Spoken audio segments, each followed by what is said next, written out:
Alright, so in this video, I'm going to be showing you how to solve algebraic one-step equations using both addition and subtraction. So get your pencil, get your paper, and let's go.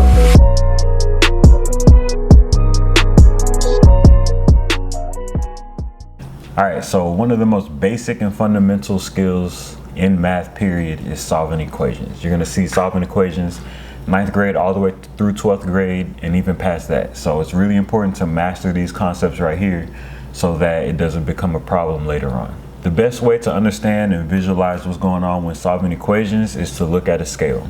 All right, and you already know how a scale works. Basically, it's balanced when one side is the same value or the same weight as the other side.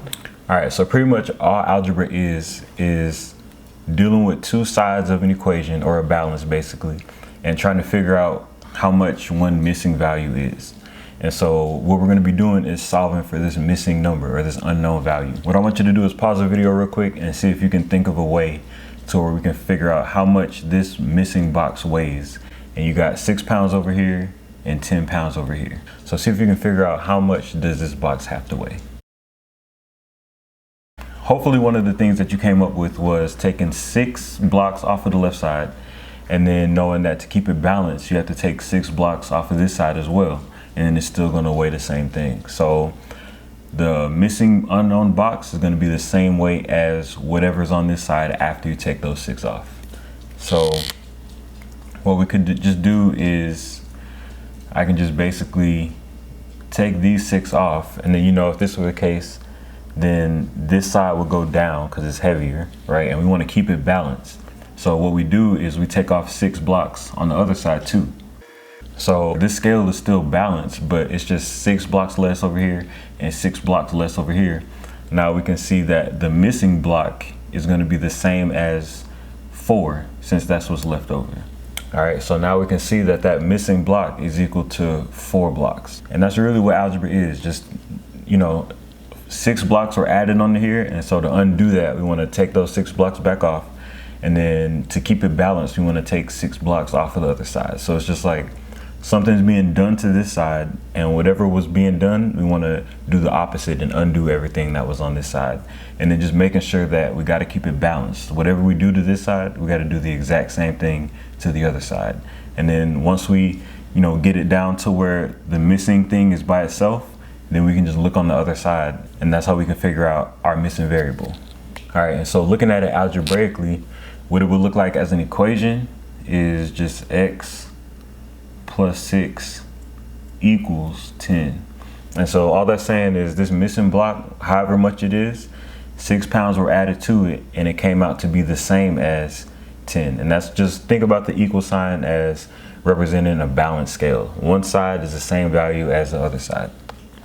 And so whenever we do things to sides, one thing that helps is to draw a line down your equal sign. That way you can clearly see the left side and the right side. Because as we do more complicated equations, a lot of people tend to, for example, do something to one side twice. And obviously that's not what we want to do. So make sure you have a line so you can see that you're doing things to both sides of the equal sign. As you look at this equation, you can see 6 has been added to whatever this missing number is. And so remember, we're trying to undo everything that's been done to x. So what we do is the opposite of adding 6, which, as you know, the opposite of addition is subtraction. And so we're going to subtract 6. And then once we do that, if I have 6 and I take away 6, that's just 0. So it's really just x plus 0. But, you know, adding 0 does nothing to it. So we can just leave it as x for this side. But you remember, we want to keep our scale balanced. So if we took off 6 from the left, the only way to keep it balanced is to take 6 off the right as well. And so when we do that, we're ultimately going to get to a point where x is what we call isolated, which means just by itself. So whenever x, and when I say by itself, I just mean x is the only thing on one side of the equal sign. And so once it looks like that, that's how we know we're done. And then we can just read it and see what it says. X equals whatever 10 minus 6 is, which is just 4. All right, so now that I kind of showed you the basics of how it works, I'm gonna just go over some examples, and then I'm gonna leave you some to try on your own. All right, so for this first example, we have 15 plus x equals 23. Now, again, it's the same kind of process. you're gonna ask yourself, is x by itself? And if it's not, you have to ask yourself, what's stopping x from being by itself? And looking right here, obviously x is not by itself because there's this 15 right here. And what I'm gonna do to allow you to see it better is I'm gonna rewrite it in such a way that it'll make sense. 2 plus 3 is the same thing as 3 plus 2. So what I can do is I can write it like this, and that way I can see that 15 is being added to x. And so remember, if I'm trying to get x by itself, I'm trying to undo whatever has been done to x. And so if 15 got added to x, then I want to basically work backwards and do the opposite. So I'm going to subtract 15 from x as well. And so you can see that that 15 minus 15 is 0. So what we do is we just draw a line through it and say that that cancels out. So now x is the only thing on that side of the equation, which is good, but you got to remember, the equal sign means that the left side has to be the same value as the right side. So if I just took 15 off the left side, then I got to make sure it's balanced by taking 15 off the right side as well. And so now, since x is by itself, we've basically figured it out.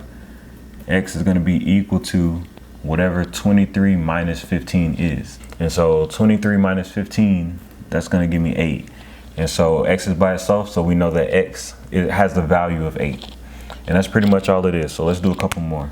All right, so for this next one, n is not by itself, of course. So again, we got to ask ourselves, what's stopping n from being by itself? Well, if you look, 4 is being subtracted from or taken away from n. And so we always got to keep in mind, do the opposite, or what we call the inverse. And so the inverse of subtracting 4 will be adding 4. So that's what we're going to do on both sides. All right, so now that -4 and that +4, well, if I think about it on a number line and I start at -4 and I go 4 spaces to the right, that's going to end me up at 0. So -4 plus 4 is 0. So again, they cancel out. So now all that's left is just n, which is what we want. And then n is going to be equal to 2 plus 4, which is 6. All right, so for this next example, you can see it kind of one of two ways. One of the ways I can look at it is I can see that 11 is being subtracted from f. So I'm going to do the opposite of subtract 11, which is add 11. And so I can do that on both sides. Or if you can't see it that way, you can rewrite it as f, not plus 11, but it's a -11. So it's really f minus 11 equals -8. And so you can just look and see that, again, 11 is being subtracted from f. So I'm gonna have to do the opposite, or the inverse, which is add 11. And remember, we wanna do it to both sides to keep it balanced. All right, so this -11 and +11 are gonna cancel out. And so now we have what we want. F is by itself. And that's equal to -8 plus 11, or me, I like to think of it as 11 minus 8, which is just gonna give me 3. All right, so this last example that I'm gonna do for y'all is a little bit different, but the same rules apply. So we wanna get x by itself. The difference with this one is that you're dealing with a -x, and we don't want -x by itself, we want x by itself. So, and it looks weird at first, but I'm actually gonna add x to that side, and then they're gonna cancel out, which it may seem weird because we're canceling out what we're trying to find. But again, you have to remember, whatever I do to one side, I have to do the same thing to the other side. So if I added x to the left, then I have to add x to the right. And so even though these x's cancel out, our x comes back because we got to add it on both sides. And so the reason that that's helpful is when they cancel out, those are gone.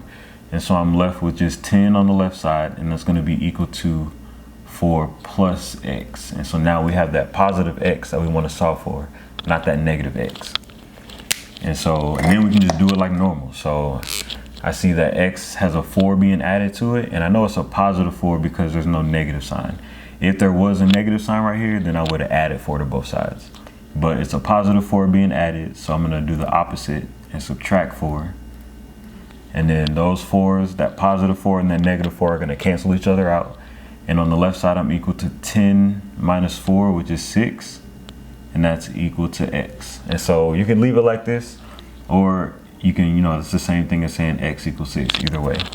And so that's how you do that. And again, you know you're done because x is by itself. positive x, not negative x. All right, so now I'm about to leave you with some questions to try on your own. Make sure you try them all by yourself and then comment your answers so we can see if you get it right. And that's it for the video. Thank you for watching. Make sure you hit that thumbs up button if I helped you out. Drop any questions below in the comments. Don't forget to hit that subscribe button, and I'll see y'all in the next video.